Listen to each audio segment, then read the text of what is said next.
Kun sagantaa BBC Afaan Oromooti. Nu waliin tura.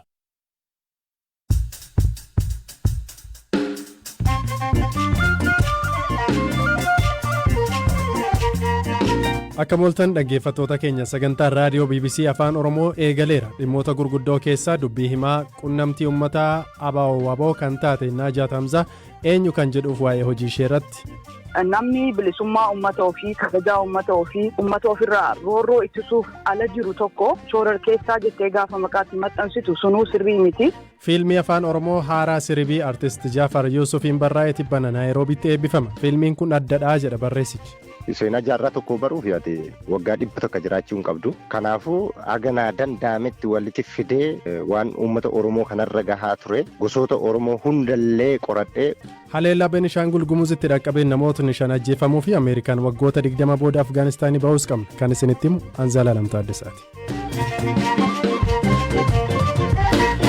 Ka jalqabaatiin har'a naannoo Beenishaangul Gumuz godina Matakkal aanaa bulan keessatti konkolaataa tokko irratti dhukaasa hidhattootni bananiin namootni 5 ajjeefamanii 2 immoo madaaniiru. Ganda Doobii irraa gara magaalaa bulanitti namoota imalaa turan irratti haleellaan kun akka banamee fi taatee kanarratti odeeffannoo dabalataa akka sassaabaa jiran hoogganaan poolisii godina Matakkal Abdii Gooranaa BBC'tti himaniiru. Haleellaa kanarraa kan oolan namni tokko kan nageenya isaaniif jecha eenyummaan isaanii akka ibsamu hin feene akka jedhanitti haleellicha kan raawwatan hidhattoota naannichaadha. Daandii irratti nu eeggatanii sa'aatii 2 irratti utuu imalaa jirru dhukaasa nutti banani. Namootni 5 du'aniiru. Hundi isaanii dhiirotadha. Nuti lubbuun oollee amma hospitaala jirra. Hospitaala naannichaa jiru irraa BBC'n akka mirkaneessuu danda'etti namootni madaan 2 wal'aansa argachaa jiru. Reeffi namoota 5 haleellaa kanaan ajjeefamanii ammoo gara Doobiitti deebi'ee ergamuusaa namootni madaan BBC'tti himaniiru.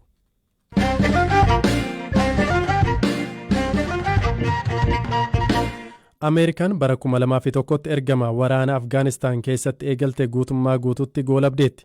Har'a xiyyaarri US inni xumuraa Afgaanistaan keessaa yommuu ba'u Taalibaan gammachuu isaanii ibsataniiru. Firaafolee dhugaasaa gabaasa dabalataa qabdi. Xiyyaarri Ameerikaa isheen dhumaa buufata xiyyaaraa Kaabul keessaa baateetti. Kanaanis turtiin Ameerikaa waggaa 20 Afgaanistaan keessaa goolabameera. Qondaaltonni akka jedhanitti xiyyaarri dhumaa C-17 halkan walakkaa ambaasadara US qabattee Kaabul keessaa baate.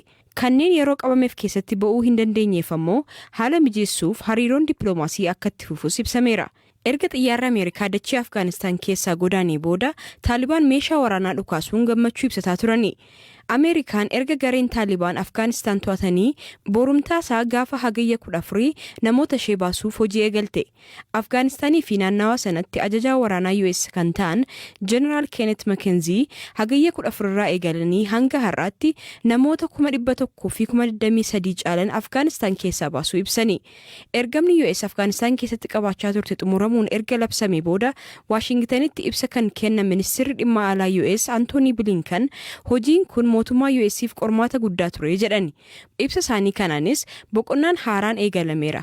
Ergamni waraanaa xumuramee ergamni dippiloomaasii eegalameera jechuun ibsaniiru. US yeroodhaaf caasaa dippiloomaasii Afgaanistaan keessaa qabdu gara Qaataar Dohaatti dabarsuu kan himan qondaalli kun lammiilee Ameerikaa fi namoota paaspoortii Ameerikaa qaban hundayyuu yoo isaan fedhan Afgaanistaan keessaa baasuuf akka gargaaran ibsaniiru.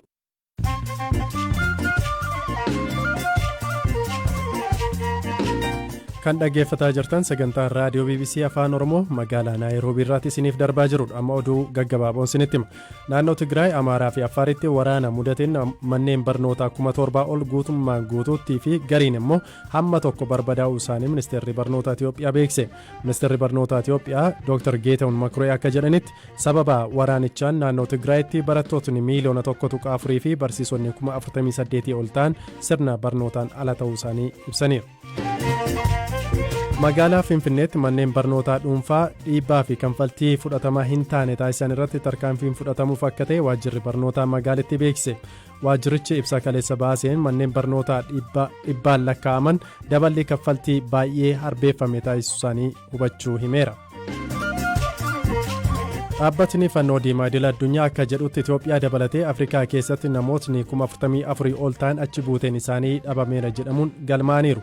Namootni achi buuteen isaanii dhabamuun galmaan kunneen keessaa 82 kan ta'an biyyoota 7 waraanni keessa jiru irraa akka ta'an dhaabbatichi ibseera. Kiristaanoo Roonaaldoo kilaba isaa Maanchister Yuunaayiteditti waggaa 10 booda deebi'uun waggaa 2 waliigaltee kilabichaa keessa isa tursiisu mallatteesseera. Yuunaayitid taphataa isaa duraanii amma ganna 36 ta'e Kiristaanoo Roonaaldoo mallatteessuuf yuuroo miiliyoona 15 Yuventusiif kaffaleera.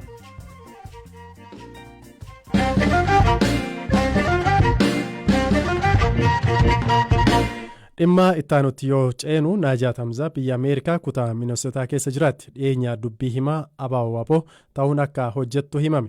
Garee hidhannoon qabsoo gaggeessu Abaawo Waboo kan mootummaan Abaawo Shanee jedhuu fi yeroo dhiyoo shororkeessummaan farrajee waliin hojjechuun dhiibbaa qabaachuu maluu fi ofii Naajaat Hamzaa eenyu kan jedhu irratti waa'ee lakoo Hamzaa Huseen waliin turtii taasifteetti. Afanfartuu shooleedha. Waraana bilisummaa Oromootiin mootummaan Itoophiyaa shororkeessaadha jedhee jira tibbana. Ati dubbii himtuu dhaaba shororkeessaadha jedhamee kana wayita taatume miira akkamiitu sitti dhaga'ame? Wanni jiru maal ta'eeta mootummaan Itoophiyaadha.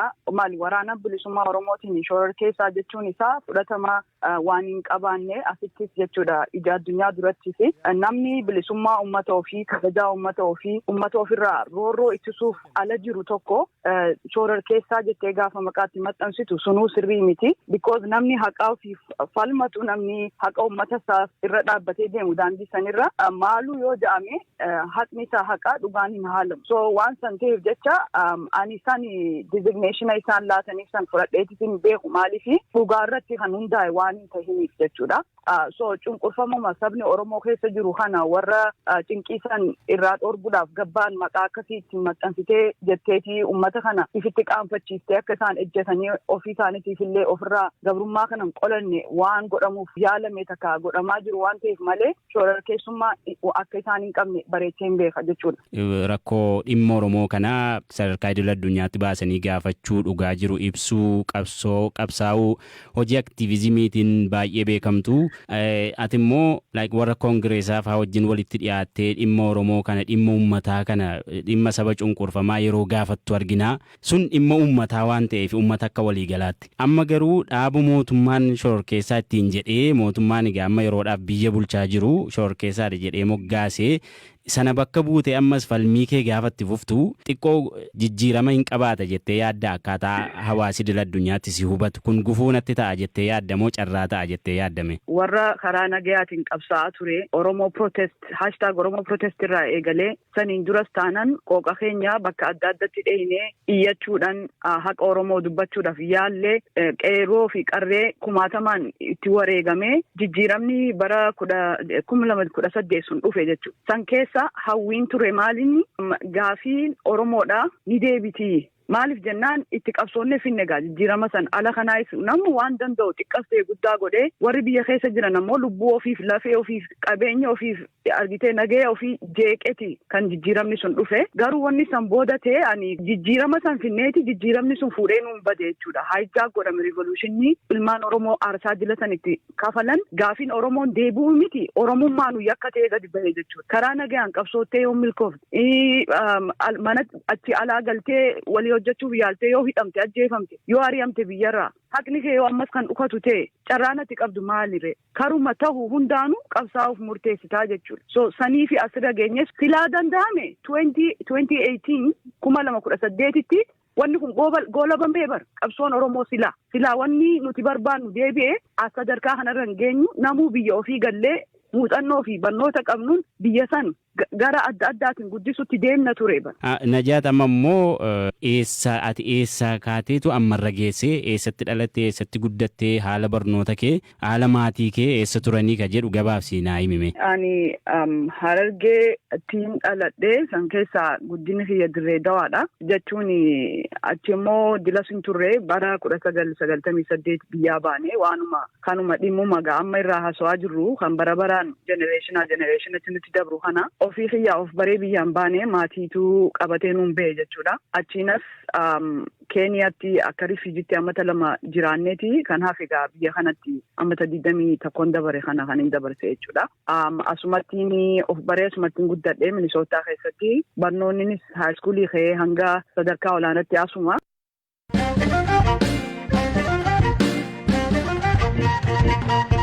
Ka xumurarraan baanee jirra. Fiilmii haaraan Siribii jedhu artist Jaafar Yuusufiin barraa'uun gidduu kana Keeniyaa magaalaa Naayiroobitti eebbifama. Fiilmii kana Jaafar waggaa 2 dura Finfinneetti eebbisiisuuf osoo jedhuu hidhamuusaati kan hime. Ammas biyya Keeniyaa keessa jiraata. Qabiyyee fiilmichaa sirbootaa fi bu'a bahii dabarse irratti waliin turtii taasiseera. Mee sirbasaa jalqabaa nu yaadachiisuu naa eegallu. Afanfartuu shooleedha arrangaltuu abbee arrangaltuu boreedha. Afanfartuu shooleedha arrangaltuu abbee arrangaltuu boreedha. Afanfartuu shoolee arrangaltuu maaree arrangaltuu boreedha. Ni waaqessa laalii shooleedha arrangaltuu maaree.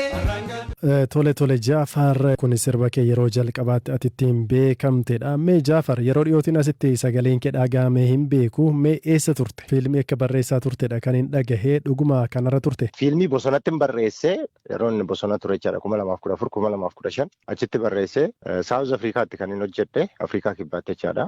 Ergan achitti hojjedhee xumuree booda fiilmiin sun baay'ee baajata guddaadhaan dalagame xiyyaarallee of keessaa qaba bahaara aga Indiyaan Ooshenii irratti deemee dalagee waanuma Oromoo wajjin wal qabatu kamiyyuu jechaadha. Aga bifanaa danda'ameen seenaa jaarraa tokko yaaleera achi keessatti ibsuuf waan Oromoon keessa dabarte jechaadha. Fiilmiin kun fiilmii Siribii jedhu. Siribii jedha. Sana booda ergan biyya galeellee dubbiin galaa innaan gallee dubbiin akka galan sana ta'uu diddee yeroo hedduullee deddeebi'ee hidhame. Yeroo tokko Keeniyaallee turte bosonallee turte hagam turte bosona? Bosona waggaa 2 ture. Yeroo sana waayilli kee tokko si waliin ture? Yenna waliin ture caalaa bultumeeti. Waraana kibbaa keessa turtanii? Kibba turre lamaanuu keessa. Ayyee sana booddee Afrikaa kibbaa deemtee achitti fiilmii kan hojjechaa turte? Afrikaa kibbaa deemuuf illee manaan baane yeroo bosonaa baane Keeniyaa dhufnee muuziqaa hojjechuuf turre nuyi as dhufee Keeniyaa ga'e immoo mootummaan Itoophiyaa yeroo sana jiru jechaadha. Aga Keeniyaa nu jala dhufanii nu qabuuf dhufnaan asii fuudhanii Mombaasaa nu geessanii Mombaasaatti illee qabamnee turre beektaa Mombaasaatti gaafa qabamnu achi birrii kaffalanii sodaatanii beekaa Taanzaaniyaa nu seensisanii chumarraanitu deddeebinu Saawuz Afrikaa geenye jechaadha. Sana booddee gara fiilmii kana barreessuutti dhuftee waa'ee fiilmii kee kana mee nutti himi waa'ee maalii seenessa gabaabumatti? Namni kamiyyuu yoo fiilmii kana ilaale keessatti of arga jedhee yaada. Sababni isaas seenaa jaarraa tokkooti kan inni as keessatti kaa'ee seenaa jaarraa tokkoo baruuf yaade waggaa 100 jiraachuu hin qabdu. Kanaafuu haganaa danda'ametti walitti fidee waan uummata Oromoo kanarra gahaa ture gosoota Oromoo hundallee qoradhee gosoota Oromoo hundanillee fiilmii kana keessatti hirmaachisee fiilmiin kun jaalalasii roorroosii waa hundumayyuu waan roorroon nurraan ga'e keessaa amma fakkeenyaa fi maatiin faca'uu fa'aa kana qabeenyaan namni ikoonomiidhaan gadi bu'uun jaalalli diigamuun waan kana ka fidu hundumayyuu gabrummaadha. Waan kana bifa danda'ameen beekaa waan Oromoo irra ga'e kamuu hojjedheera as keessatti. Mee taatonni achi keessatti hirmaatan biyya garaa garaarraa akka dhufan odeeffadheen ture dhugaadha. Taatonni achi keessatti hirmaatanii ka Beeljiyeem irraa fa'aa Kanaadaa irraa namni dhufe jira. Asuma Taanzaaniyaa irraallee Keeniyaa irraallee Itoophiyaadhaas nama hedduudha gara nama 30 ni ga'u yaada. Aktoroonni nama fakkeenyaaf warri fiilmii Ingiliffaa fa'aa irratti kiswaalii fa'aa irratti dalaganii jiran fa'aa jira achi keessa. Oromoo mataanii jechaadha warra Taanzaaniyaatti dhalatan fa'aa afaan Oromoo qulqulluma dubbatu. Gosa Oromoo hunda of keessaa qaba. Haga Gabraa, Ormaa, Garrii hunda Oromiyaa keessa jiran illee. Mee akkami gama maallaqaatiin fiilmiin kun hedduu si fudhate? Maallaqa hedduudha kan inni irratti baase. Xiyyaarumayyuu karaa huccuufu xiyyaarri ittiin birriinti xiyyaaratti bayyuu deebi'ee fiilmii tokko hojjechuu ni danda'a yoo xiqqaate. Tarii sadarkaa fiilmii Oromoo kana ol guddisuuf moo yaadni kee maal ture? Anarra guddaa xiyyeeffannaan kiyya sii dhugaadhaan fiilmiin aartiin Oromoodhaa warruma aartii jaallatuu fi artistootumaanitu xiqqoo carraaqqiin godhama malee gabrummaan akka malee aartii Oromoo kana gadi qabee jira. Keessumattuu fiilmiin akka hin guddanne godha maaliif baajata guddaa waan barbaaduuf jechaadha. Sababii sanaatiifan illee irratti xiyyeeffadhe uummatuma Oromooti kana bira dhaabbatee illee na gargaaree na dalagsiisee sadarkaa kanaan na ga'e.